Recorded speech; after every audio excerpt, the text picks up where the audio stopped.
So the first video worked. I think Twitch is a winner. So the next thing I want to show you is the Web Security Academy, which is where we're going to spend almost all the course. I just left the first couple projects in because people who, some of my previous students said they thought these were good to get people started. But from now on, we're going to use Web Security Academy. So to get started, you need to have burp. Burp runs on every operating system, and you don't need to, the great thing about burp is, let me find my burp. Okay, I'm going to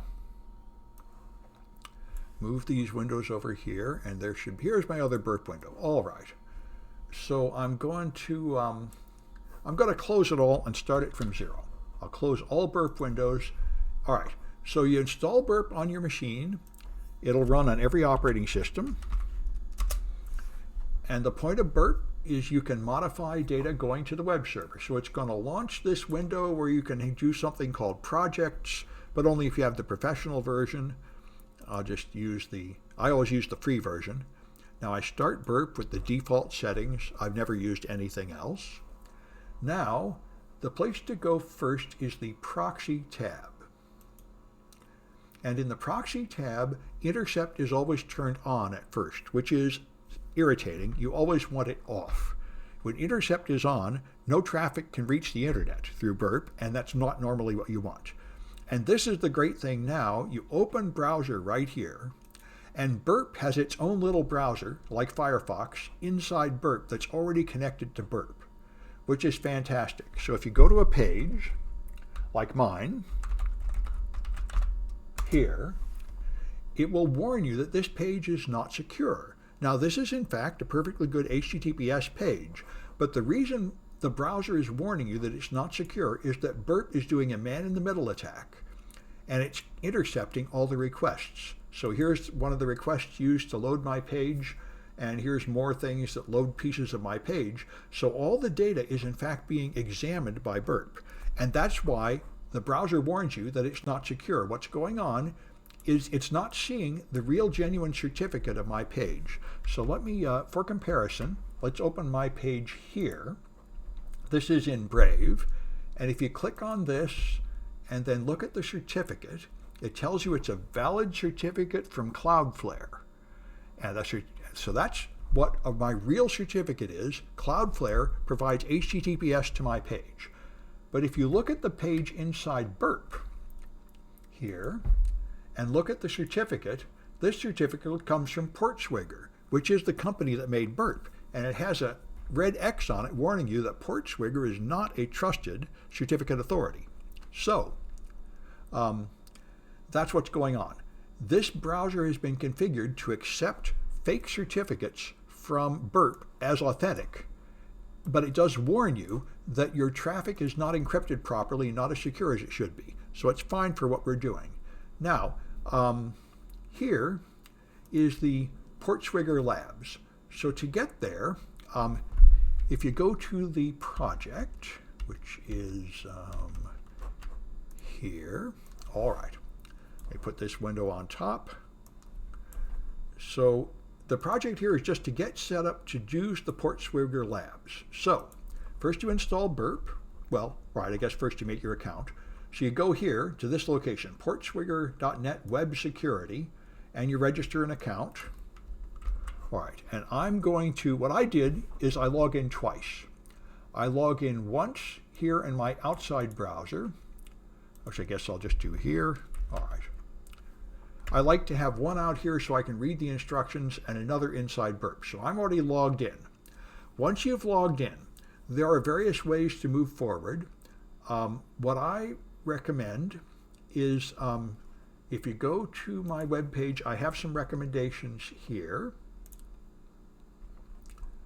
Once you have done, got your Portswigger working, I recommend that you start with directory traversal. Some of these projects are very easy and some are very hard. And they're just sorted in sort of a random order inside the, so I chose a few of the easiest ones to get you started. Directory traversal, command injection, and authentication. You can do any of them, but those three should get you off to a good start. And then I said you should do 2 of these every week. That's why I said plus 20 points. Each project you do is worth 10 points inside here. So let's do the directory traversal one. So if I go here, what I do is I go to Learning Materials and View All. Then you see them all, and they're not in any very good order, which is why I gave you some recommendations. Down here is directory traversal. So it now has a little explanation that explains what directory traversal is, and I'll just demonstrate it. I'm not going to go through their training materials, although you can. I'm going to get down to the lab. So here's file path traversal, a simple case. And so if you open it, there's going to be a button here that opens the lab, and that's going to spin up your own separate web server to attack, which nobody else will see, which is great. And then there's even a solution here that tells you step by step how to do it. So I'm not shy. I'm happy to use the solution. If you look at the solution, it says use burp suite to intercept and modify a request that fetches a product image. So this is why I open this page in a normal browser, just so those instructions are handy. So inside burp, I need to go here. So I'll just copy that page. I go in burp, and I go to the burp browser, which is Proxy, open browser. There's the browser, okay. So now I go here.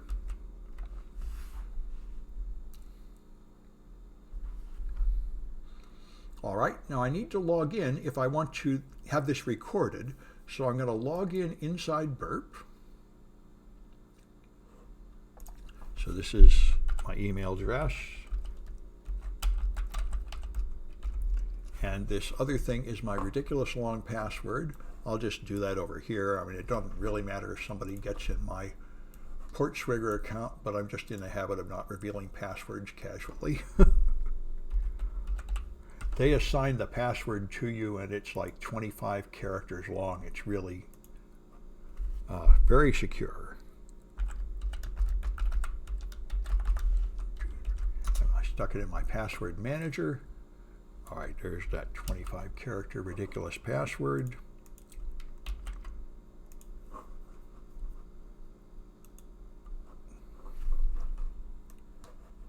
All right, so now I'm logged in. It shows my profile, and I want to go to Academy. And it's a little bit slow. I think burp slows down your network traffic. Then view all learning materials. And it was directory traversal, and I'm just planning to do the first one here.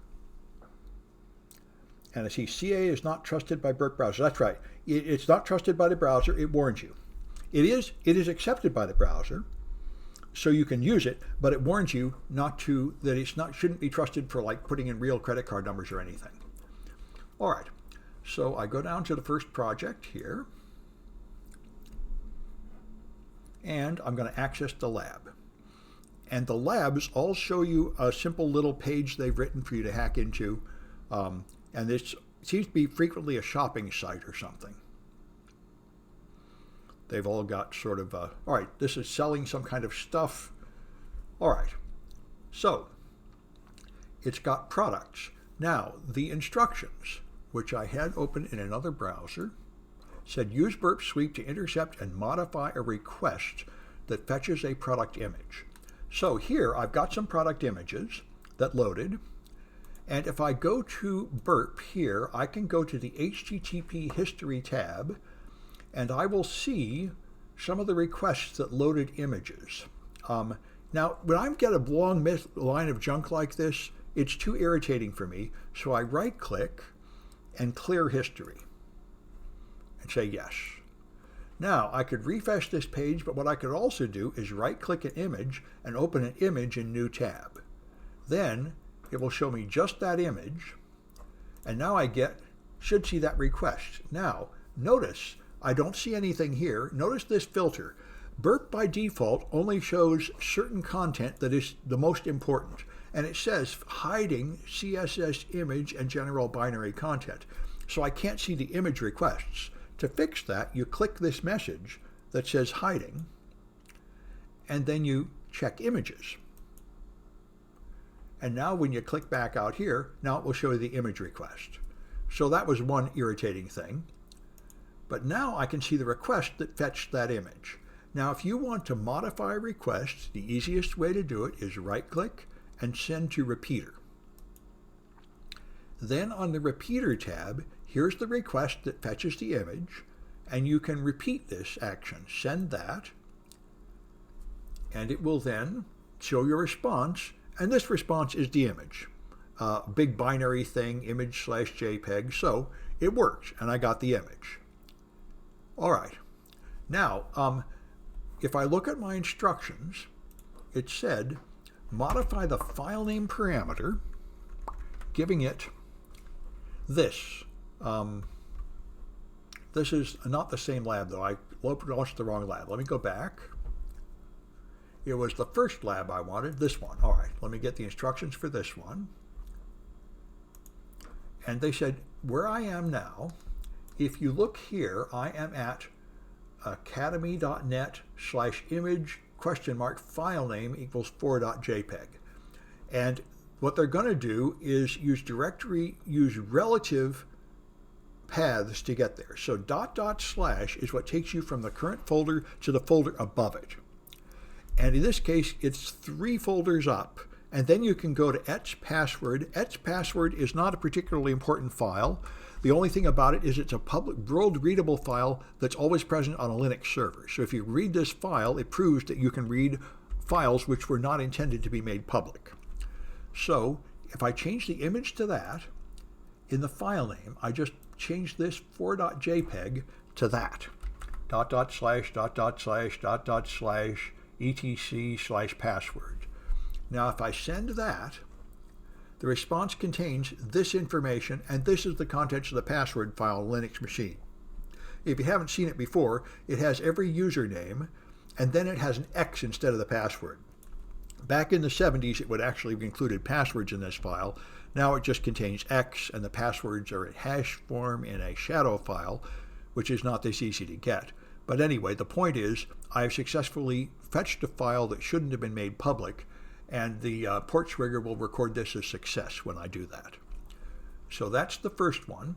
That's simple directory traversal, where you have a file name parameter and you just give it a path to point to a strange file. In the OWASP Top 10 language, this is called insecure direct object access. I'm able to point to something that I shouldn't be able to read and read it because it doesn't actually have permissions on it which compare my login permissions and decide whether I'm allowed to access it. It's just hidden, and they hope I won't know how to find it, like hiding a key under the rug. And I see some people, yeah, good. Some people have some recommended pages. There are walkthroughs on the web and videos and all sorts of good things. I'll point one out later. Anyway, so that's the solution of this one. And let me do one more so you see how it goes. So if I go back, and there we are, back again. Okay, so the second one here. Now the point is, that one I was able to access the file because I could put in .. Now, therefore, the next thing is some people will start blocking that kind of input. So this one here has traversal sequences blocked. So let's open this one. And I'll access the lab here. And as before, I'm going to open the instructions in my other browser. It's just the way I like doing it. You could do it otherwise. So that's the simple case. Here's the case here, traversal sequences blocked. So if I go to the solution, okay, it looks very much like the last one. So here, if I access the lab, once again, if I load that page, it's got a shopping page just like before. And if I go here to proxy history, there's all sorts of junk in my way. So I right-click, clear history, get rid of all the old stuff. Again, it's in the image display. So I'm just going to right-click an image and open image in new tab. Oops, and that was my real browser, not the burp browser. So that's not what I wanted. Where's my burp browser? Window. All right, let's see. Let me just, There it is. I think this is the Burp browser. Okay. Right-click, open image in new tab. There we are. Now I have an image request, 59.jpg. So I right-click that and send it to the repeater. And now if I try to do what I did before, which was //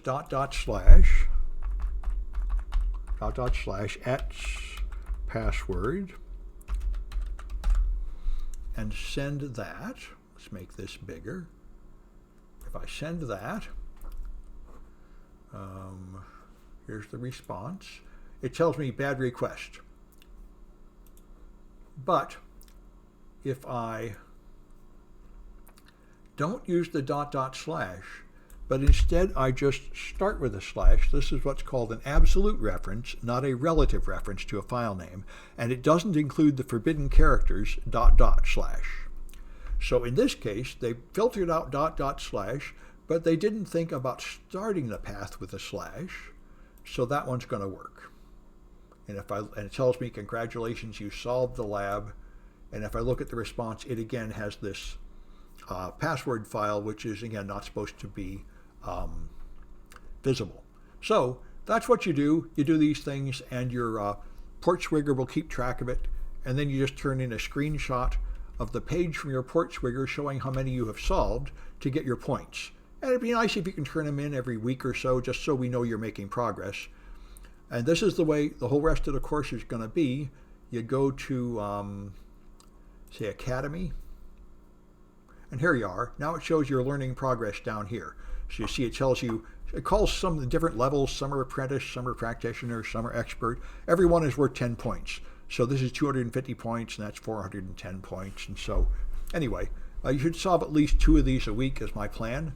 And just keep going.